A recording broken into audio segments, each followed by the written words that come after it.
да ұрсып алғым келіп тұр хейтерлармен.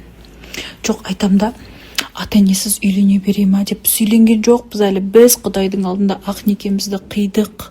Айналайын, я не знаю, сколько людей сейчас вот без никаха и грешат. Маған сол адамдар, типа, маған үйтіп ақыл үйретпей қойыңыздар, өтініш дегім келеді бар ғой.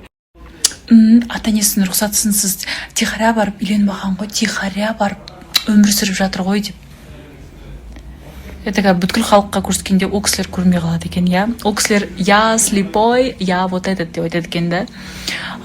Бұның алдында не үшін ақталып отырмын деймін да. Просто ата-анасы бақаның, солардың нелерімен, баталарымен біз барған болатынбыз. Қашан келесіңдер деп қоймағаннан кейін біз айттық, Қытайдан кейін келеміз деп.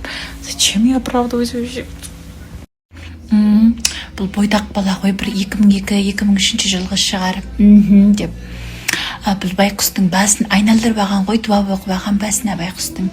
Ойбу, бір жылдан кейін ажырасады ғой бұл деп.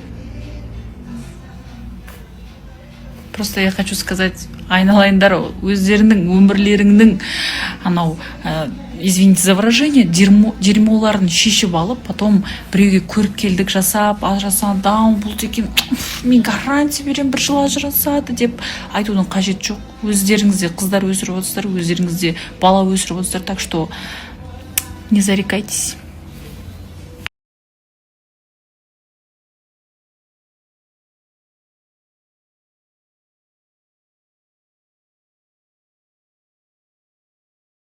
К мужу, но біз деген пока квартиру снимать не будем, потому что мы завтра в Китай летим, да? Да, бұйыртса. Так что бізден бір жақсы жаңалықтар күтіңіздер.